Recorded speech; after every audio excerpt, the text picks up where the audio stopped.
안녕하십니까? 러빙타임 새벽을 여는 예수 묵상 시간입니다. 오늘의 예수 묵상 범위는 에스겔 12장 1절로 16절 말씀입니다. 오늘도 이 말씀 속에서 하루를 살아가는 데 필요한 영적인 힘을 얻게 되기를 간절히 소원합니다. 먼저 본문 말씀을 읽도록 하겠습니다. 또 여호와의 말씀이 내게 임하여 이르시되 인자야 내가 반역하는 족속 중에 거주하는도다. 그들은 볼 눈이 있어도 보지 아니하고 들을 귀가 있어도 듣지 아니하나니 그들은 반역하는 족속임이라. 인자야 너는 포로의 행장을 꾸리고 낮에 그들의 목전에서 끌려가라. 내가 내 처소를 다른 곳으로 옮기는 것을 그들이 보면 비록 반역하는 족속이라도 혹 생각이 있으리라. 너는 낮에 그들의 목전에서 내 포로의 행장을 밖에 내놓기를 끌려가는 포로의 행장같이 하고 저물 때에 너는 그들의 목전에서 밖으로 나가기를 포로 되어 가는 자 같이 하라. 너는 그들의 목전에서 성벽을 뚫고 그리로 따라 옮기되 캄캄할 때에 그들의 목전에서 어깨에 메고 나가며 얼굴을 가리고 땅을 보지 말지어다. 이는 내가 너를 세워 이스라엘 족속에게 징조가 되게 함이라 하시기로 내가 그 명령대로 행하여 낮에 나의 행장을 끌려가는 포로의 행장같이 내놓고 저물 때에 내 손으로 성벽을 뚫고 캄캄할 때에 행장을 내다가 그들의 목전에서 어깨에 메고 나가니라. 이튿날 아침에 여호와의 말씀이 또 내게 임하여 이르시되 인자야 이스라엘 족속 곧 그 반역하는 족속이 내게 묻기를 무엇을 하느냐 하지 아니하더냐. 너는 그들에게 말하기를 주 여호와의 말씀에 이것은 예루살렘 왕과 그 가운데 있는 이스라엘 온 족속에게 대한 묵시라 하셨다 하고 또 말하기를 나는 너희 징조라. 내가 행한 대로 그들도 포로로 사로잡혀 가리라. 무리가 성벽을 뚫고 행장을 그리로 가지고 나가고 그 중에 왕은 어두울 때에 어깨에 행장을 메고 나가며 눈으로 땅을 보지 아니하려고 자기 얼굴을 가리리라 하라. 내가 또 내 그물을 그의 위에 치고 내 올무에 걸리게 하여 그를 끌고 갈대아 땅 바벨론에 이르리니 그가 거기서 죽으려니와 그 땅을 보지 못하리라. 내가 그 호위하는 자와 부대들을 다 사방으로 흩고 또 그 뒤를 따라 칼을 빼리라. 내가 그들을 이방인 가운데로 흩으며 여러 나라 가운데에 해친 후에야 내가 여호와인 줄을 그들이 알리라. 그러나 내가 그중 몇 사람을 남겨 칼과 기근과 전염병에서 벗어나게 하여 그들이 이르는 이방인 가운데에서 자기의 모든 가증한 일을 자백하게 하리니 내가 여호와인 줄을 그들이 알리라. 에스겔 12장 1절로 16절 말씀입니다. 말씀 줄거리입니다. 하나님이 에스겔에게 포로로 끌려가는 사람처럼 행동하게 하십니다. 이에 그는 하나님의 명령대로 밤에 성벽을 뚫고 나갑니다. 하나님은 이스라엘 족속이 그에게 물어보면 이스라엘과 왕에 대한 묵시라고 말하라고 하십니다. 그리고 진노 중에 남은 자들이 이방 땅에서 회개한 뒤에 여호와인 줄을 알리라고 하십니다. 눈이 있어도 보지 못하고 귀가 있어도 듣지 못하는 패역한 백성들을 위해 하나님께서는 에스겔 12에서 24장까지 에스겔의 상징적인 행동을 통해 심판의 메시지를 전하십니다. 그리고 오늘은 그 첫 번째 메시지로 에스겔에게 행장을 꾸려서 사람들 앞에서 성 밖을 나가되 포로처럼 나가라고 말씀하시고 또 성벽을 뚫고 지나가되 얼굴을 가리고 나가라고 말씀하십니다. 그러자 사람들은 이 에스겔의 이상한 행동을 보며 궁금해합니다. 무엇을 하느냐고 묻는 자들도 있습니다. 그래서 에스겔은 그들에게 그 의미를 설명해 줍니다. 너는 그들에게 말하기를 주 여호와의 말씀에 이것은 예루살렘 왕과 그 가운데 있는 이스라엘 온 족속에 대한 묵시라 하셨다 하고 또 말하기를 나는 너희 징조라. 내가 행한 대로 그들도 포로로 사로잡혀 가리라. 무리가 성벽을 뚫고 행장을 그리로 가지고 나가고 그 중에 왕은 어두울 때에 어깨에 행장을 메고 나가며 눈으로 땅을 보지 아니하려고 자기 얼굴을 가리리라 하라. 에스겔 12장 10절로 12절 말씀입니다. 바로 에스겔의 상징적인 행동들은 유다의 왕과 백성들이 포로로 잡혀가게 될 것을 의미하는 행동이었습니다. 그리고 이 예언은 그들의 역사 속에 그대로 성취되었습니다. 에스겔이 이 예언을 한 때가 주전 592년입니다. 그리고 6년 뒤인 주전 586년에 예언은 성취됩니다. 열왕기하 25장에 보면 유다의 마지막 왕 시드기야 9년 10월 10일에 바빌론의 느부갓네살의 모든 군대가 예루살렘을 에워싸고 약 7개월 동안 포위하였습니다. 예루살렘 성에는 양식이 떨어져 굶어 죽는 자들이 속출합니다. 그러자 시드기야 왕은 밤중에 병사들과 함께 성벽을 뚫고 성을 탈출합니다. 그러나 얼마 못 가서 바빌론의 군대의 추격을 받아 병사들은 다 흩어지고 시드기야 왕은 사로잡혀 바빌론 왕 앞에 끌려갑니다. 바빌론의 느부갓네살 왕은 시드기야 왕을 신문하고 왕이 보는 앞에서 그 아들들을 다 죽입니다. 그리고 시드기야의 눈을 빼버리고 사슬로 결박해서 바빌론으로 끌고 갑니다. 이때 수많은 백성들도 함께 포로로 끌려갔습니다. 이것이 유다의 최후의 모습입니다. 정말로 이스라엘의 비극이 벌어진 것입니다. 그래서 하나님께서는 마지막까지 최선을 다하시는 것입니다. 그들이 영적으로 눈이 멀고 귀가 먹어서 보지 못하고 듣지 못하더라도 에스겔의 그러한 이상한 행동을 보고 궁금해하시길 바라셨고 그 뜻을 묻고 깨닫기를 바라신 것입니다. 하나님의 심판은 분명히 이르러 올 것입니다. 그러나 그 심판의 목적은 15에서 16절에 말씀하시는 바와 같이 내가 여호와인 줄을 그들이 알도록 하는 것입니다. 그리고 에스겔서에는 이와 동일한 말씀들이 65번 반복되어 나타납니다.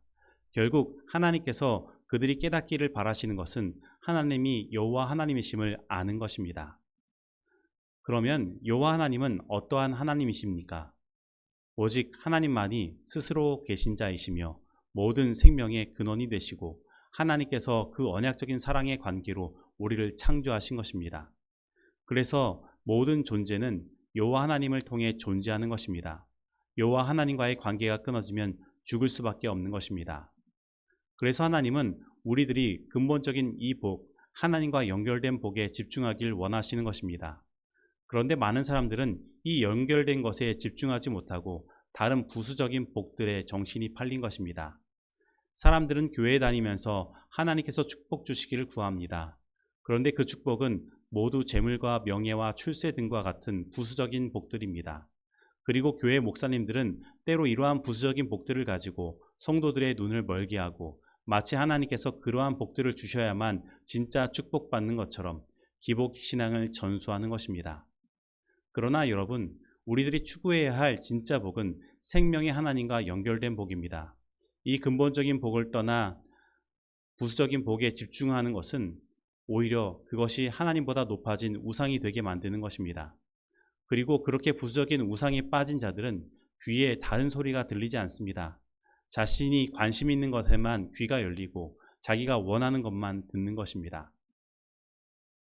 어떤 분들은 이렇게 말씀하실지 모르겠습니다.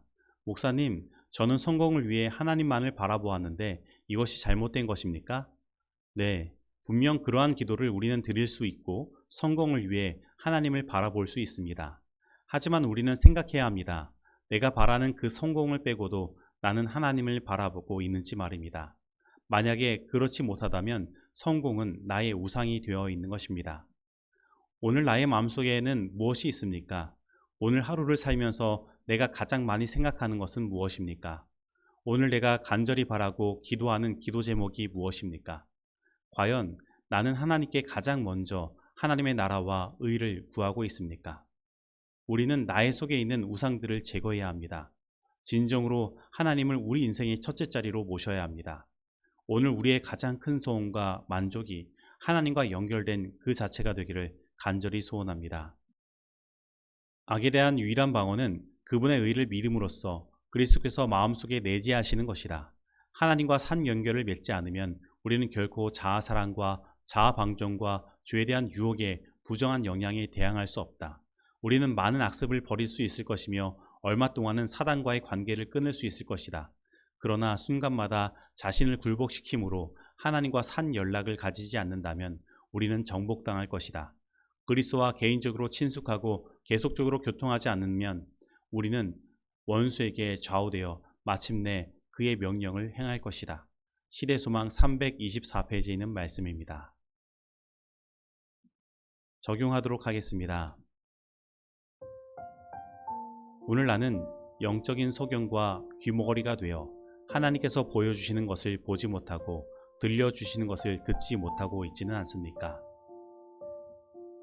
오늘 나에게 있는 가장 큰 소원은 무엇입니까? 혹 그 소원들이 하나님과 관계를 맺는 것보다 더 높이 있어 나에게 또 다른 우상이 되어 있지는 않습니까?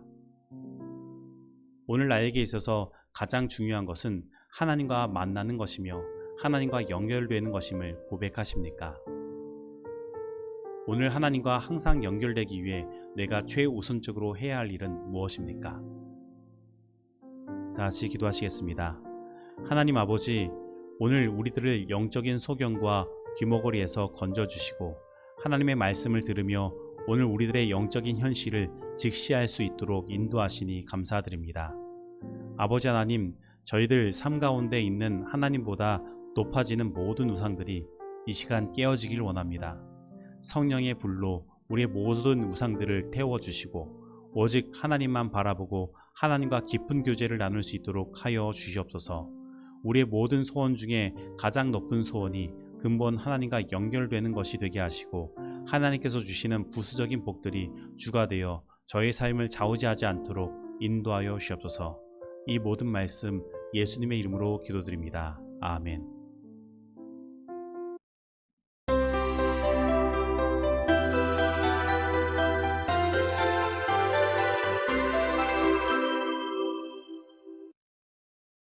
중보기도 시간입니다. 오늘은 박영숙 집사님 가정을 위해 기도하겠습니다. 그리고 이른 양 회복을 위한 기도로 조은정 성도님을 위해 기도하겠습니다. 그리고 VIP 구도자 김상문, 김영숙을 위해 기도하도록 하겠습니다. 그리고 올해 있을 대총회를 위해서 기도하겠습니다. 다 같이 기도하시겠습니다. 하나님 아버지, 우리로 하여금 하루를 시작하는 가장 첫 시간을 하나님께 드릴 수 있도록 인도하시니 감사드립니다. 오늘은 박영숙 집사님을 위해 기도드립니다. 하나님, 박영숙 집사님의 삶을 주님께서 주관하여 주셔서 하시는 모든 일들 속에 하나님의 함께 하심을 경험하게 하시고 날마다 하나님께서 공급하시는 능력으로 하루하루를 힘있게 살아갈 수 있도록 하여 주시옵소서. 또한 집사님의 몸의 연약함을 의사보다 더 잘 아시오니 그 모든 연약함을 주님께서 치유하여 주시옵시고 더 건강한 모습으로 하나님을 섬기며 봉사하게 축복하여 주시옵소서. 그리고 남편 되시는 정경식 성도님에게도 함께하여 주셔서 집사님을 통해 하나님의 사랑을 알게 하시고 함께 예수님의 재림을 온전히 맞이하는 가정 될 수 있도록 축복하여 주시옵소서. 그리고 집사님에게 박상대, 정늘 두 자녀가 있으며 박성재, 박성은, 정봄이 귀한 손주들이 있습니다.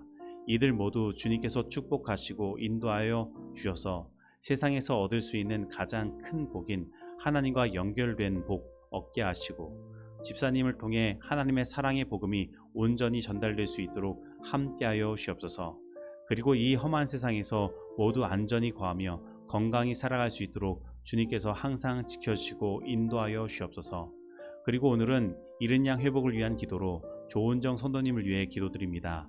저희 교회에 있는 주소와 연락처가 온전한지 아직 잘 모르나 이제 이른 양 회복을 위한 주님의 사업을 펼칠 때에 조은정 선도님과 다시 연결되게 하시고 연어가 다시 자신의 고향을 찾는 것처럼 조은정 선도님이 이 쌍문동 교회를 마음의 고향으로 여기고 돌아올 수 있도록 함께하여 주시옵소서. 그리고 이제 어제 이용승 집사님이 VIP 구도자 김상문, 김영숙 성도님의 이름을 주셨습니다. 이 두 분의 삶에 주님 성령 하나님 함께하여 주시사 그 마음의 문을 열게 하여 주시고 주님의 복음의 말씀들이 그 마음 가운데 심겨져 분명한 열매를 맺을 수 있도록 축복하여 주시옵소서. 그리고 올해는 저희 재림교회의 가장 큰 행사인 대총회가 열립니다. 코로나로 인해 미뤄지고 또 미뤄져서 올해까지 왔으니 주님께서 이 대총회를 주관하여 주시사 안전하게 진행되게 하시고 새로운 대총회장과 임부장을 선출함에 있어서 하나님의 성령의 역사로 말미암아 하나님께서 세우시는 귀한 일꾼들이 세워질 수 있도록 인도하여 주시옵소서. 그래서 저희 재림교회가 이 대총회를 시작으로 다시 부흥의 역사를 경험케 하시고 예수님의 재림을 하루속히 맞이할 수 있도록 복음을 땅끝까지 전할 수 있도록 역사하여 주시옵소서. 이 모든 말씀 예수님의 이름으로 기도드립니다. 아멘.